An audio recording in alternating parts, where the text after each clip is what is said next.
నమస్తే, welcome to Disha TV. SC వర్గీకరణపై supreme court ఇచ్చిన తీర్పుతో ఒక్కసారిగా దేశవ్యాప్తంగా ఇదే చర్చ కొనసాగుతుంది. ప్రస్తుతం మనతో పాటు ఇదే అంశంపై మాట్లాడడానికి కాంగ్రెస్ నేత సతీష్ మాదిగా ఉన్నారు. ఎస్సీ వర్గీకరణ క్రెడిట్ మాదంటే ఇటు బీజేపీ అంటుంది, బీఆర్ఎస్ అంటుంది, మీ పార్టీ అంటుంది. నిజంగా చిత్తశుద్ధి ఏ పార్టీకి ఉంది? ఎవరికి ఆ క్రెడిట్? ఈ ఎస్సీ వర్గీకరణ క్రెడిట్ మొత్తం కూడా భారతదేశంలో అతి ఉన్నత న్యాయస్థానమైన సుప్రీంకోర్టుది. ఈ క్రెడిట్ మొత్తం కూడా సుప్రీంకోర్టుకే, భారత రాజ్యాంగానికే దక్కుతుంది. భారత రాజ్యాంగ విలువలతో నడుస్తున్న ఈ సుప్రీంకోర్టు ఈ మధ్యకాలంలో బాబ్రీ మసీద్, రామ మందిర సమస్యను 500 సంవత్సరాల ఈ ముస్లిం హిందూ మతం మధ్యలో ఉన్న సమస్య ఏదైతే ఉన్నదో బాబ్రీ మసీద్, రామ మందిర అంశం, దాని మీద కీలకమైన తీర్పు ఇచ్చింది. ఆ తీర్పుతో రామాలయ నిర్మాణం అయిపోయింది. ఇప్పుడు మసీద్ కూడా నిర్మాణం అయిపోయింది. ఎవరు కూడా హిందూ ముస్లింలు ఎవరు కూడా ఆ తీర్పు కట్టుబడి ఉన్నారు, కలిసి ఉన్నారు.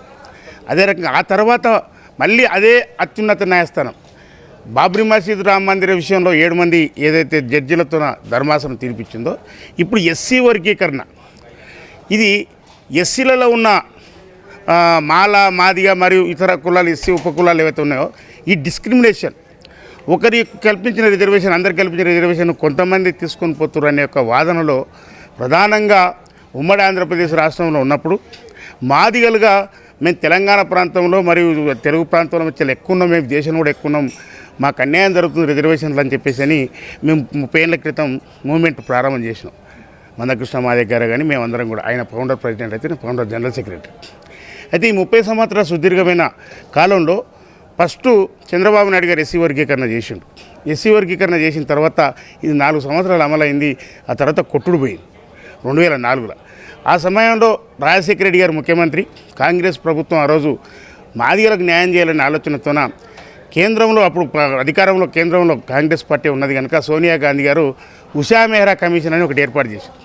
ఉషా మెహ్రా కమిషన్ ఏర్పాటు చేసి ఒక తెలుగు రాష్ట్రాల్లోనే కాదు, ఆంధ్రప్రదేశ్నే కాదు, మొత్తం దేశవ్యాప్తంగా ఈ యొక్క అంశాలను ఎస్సీ ఎస్టీ రిజర్వేషన్స్ విషయంలో దీన్ని రిపోర్ట్ తీసుకోవాలని చెప్పేసి ఉషా మెహ్రా కమిషన్ అయితే ఉన్నదో అది మొత్తం అన్ని రాష్ట్రాలు కూడా తిరిగి రిపోర్టు స్వీకరించింది. ఆ రిపోర్టు ఆధారంగానే ఈరోజు సుప్రీంకోర్టు వాసం 2004లో ఏదైతే ఆర్టికల్ 341 కింద ఏదైతే దీన్ని కొట్టేసినరో అది సబబు, అది తప్పు అని చెప్పేసి అది కులాన్ని చేర్చడం, తీసివేయడం అనే దానికి దీనికి సంబంధం ఉంటుంది. ఆర్టికల్ 341 క్లాజ్ 1, క్లాజ్ 2 అనేది ఈరోజు సుప్రీంకోర్టు స్పష్టంగా తెలియజేస్తూ అది తప్పు, ఆ రోజు ఇచ్చిన తీర్పు అని చెప్పేసి కరెక్ట్గా రాష్ట్రాలకు అన్ని యొక్క రిజర్వేషన్ ఫలాలను అందించే అధికారం రాష్ట్రాలకే అని చెప్పేసి సుప్రీంకోర్టు తెలియజేయడం అనేది, ఈ క్రెడిట్ మొత్తం కూడా సుప్రీంకోర్టుకే దక్కుతుంది అనేది నా యొక్క ప్రధానమైన అభిప్రాయం. దానికి తోడుగా కాంగ్రెస్ పార్టీ ఉషా మెహ్రా కమిషన్ నియమించి ఆ రిపోర్టును పూర్తిగా సుప్రీంకోర్టులో సబ్మిట్ చేసి మా ముఖ్యమంత్రి రేవంత్ రెడ్డి గారు ప్రత్యేకమైన చొరవ తీసుకొని మా మంత్రివర్యులు దామోదర రాజనరసింహ గారిని పురమాయించి మాదిగ ఎమ్మెల్యేలను అందరినీ కూడా సుప్రీంకోర్టుకు పంపించి నిష్ఠాతులైన అడ్వకేట్లను పెట్టి ఉషా మెహ్రా కమిషన్ రిపోర్టును పూర్తి అందులో తెలియజేయడము, దాని ద్వారా పరిశీలించిన సుప్రీంకోర్టు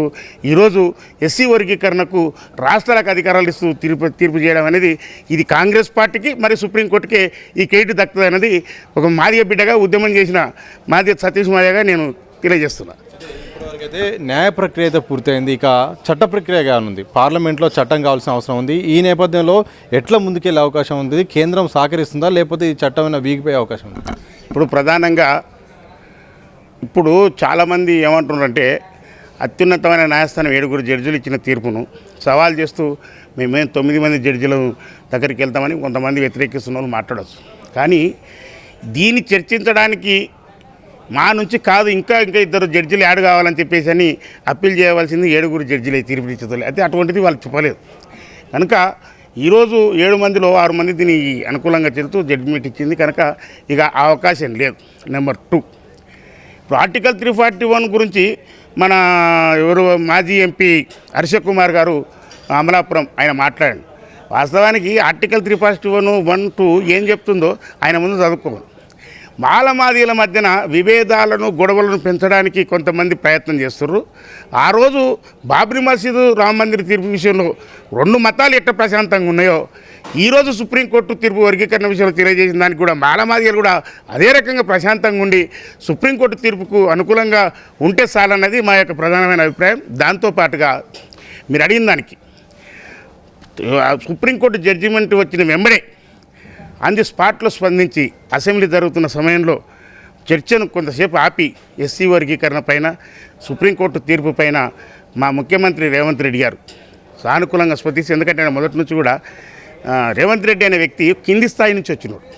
అంటే గ్రామీణ ప్రాంతం నుంచి ఒక పేదరికం నుంచి దళితుల మధ్యన పెరుగుతూ తిరుగులాడుతూ వచ్చిన వ్యక్తి అతను. కనుక సామాజిక న్యాయం, ఫలాలు, అందుబాటు, వెనుకబాటు అనేది పూర్తిగా తెలిసిన వ్యక్తి కనుక ఆయన మాదిగల పక్షపాతిగా ఆయన స్పష్టంగా అసెంబ్లీలో దీన్ని చర్చ పెట్టి, నేను అవసరం అనుకుంటే ప్రత్యేకంగా అసెంబ్లీ సమావేశాన్ని ఏర్పాటు చేసి ఒక ఆర్డినెన్స్ని తీసుకొచ్చి ఇప్పుడు ప్రస్తుతం జరుగుతున్న గ్రూప్ 1, గ్రూప్ 2 మరియు డిఎస్సి ఉద్యోగాల్లో ఈ ఎస్సీ వర్గీకరణ నేను అమలు చేస్తాను అని చెప్పేసి చెప్పడము, ప్రస్తుత సుప్రీంకోర్టు చెప్పినట్టుగా ప్రస్తుతం ఉన్న ఎస్సీల జనాభా ఏ రాష్ట్రాల్లో ఎంత ఉందో వాటిని పరిశీలించి లెక్కించి దాన్ని వెంటనే చేయండి అని చెప్పేసి కోర్టు డైరెక్షన్ ఇచ్చింది కనుక ఆ పద్ధతిలో మా ముఖ్యమంత్రి గారు కూడా సిద్ధంగా ఉండరు చేయడానికి అని చెప్పేసి మేము మొట్టమొదటి ఈరోజు సమావేశంలో ముఖ్యమంత్రి గారికి కూడా కృతజ్ఞతలు తెలియజేయడం జరిగింది.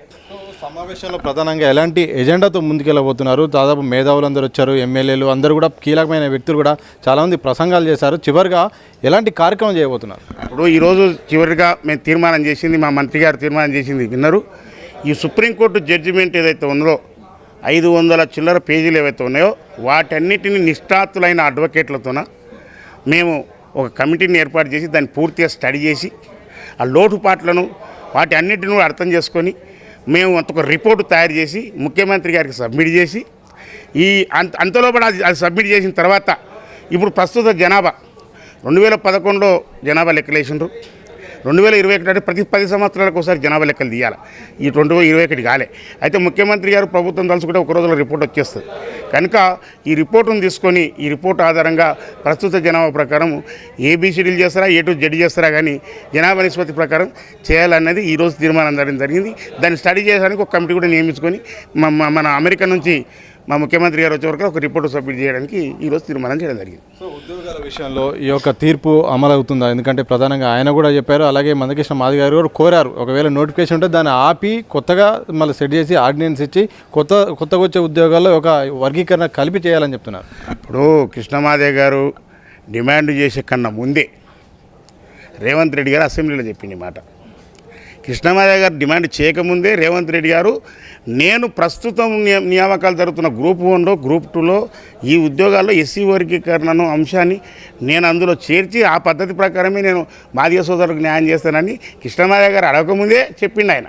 అంటే ముఖ్యమంత్రి గారికి చిత్తశుద్ధి ఉంది ఇక్కడ కనుక మేము ఆయన చిత్తశుద్ధిని మేము శంకించవలసిన పని లేదు, అవసరం కూడా మాకు లేదు, ఆ పరిస్థితి కూడా మాకు లేదు.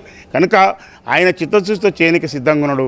చేయించుకోవడానికి తెలంగాణ ప్రాంతంలో మాదిగలమందరం కూడా కాంగ్రెస్ ఎంపటి ఖచ్చితంగా ఒక భారీ బహిరంగ సభ పరేడ్ గ్రౌండ్లో ఒక 10-20 లక్షల మందితోన పరేడ్ గ్రౌండ్లో మేము మీటింగ్ పెట్టి కృతజ్ఞత మొట్టమొదట ఈ దేశంలో ఉన్న 29 రాష్ట్రాల్లో ఎస్సీ వరకు సుప్రీంకోర్టు ఇచ్చిన వర్గీకరణను మొట్టమొదట చేసిన రాష్ట్రంగా తెలంగాణలో యనుమల రేవంత్ రెడ్డి అనే ఒక సామాజిక నాయకుడు ముఖ్యమంత్రి ఆధ్వర్యంలో ఈ వర్గీకరణ అంశం అనేది తేలుతుంది, ఈ అంశాలను ఫలాలు అందిస్తారని చెప్పేసి ఆయన కృతజ్ఞతా భావంతో ఒక పెద్ద సభ కూడా మేము పెట్టడానికి సిద్ధమవుతున్నాం. సో ఆ సభ ఎలా ఉండబోతుంది? ఎందుకంటే రాజకీయ పార్టీ సంబంధించిన సభనా, ప్రభుత్వం సంబంధించిన సభనా, లేకపోతే కులాల వారికి ఎంతోమంది ఈ యొక్క ఉద్యమంలో పోరాడిరు, మందకృష్ణ లాంటి వారు చాలామంది, వాళ్ళందరినీ ఆహ్వానిస్తారా?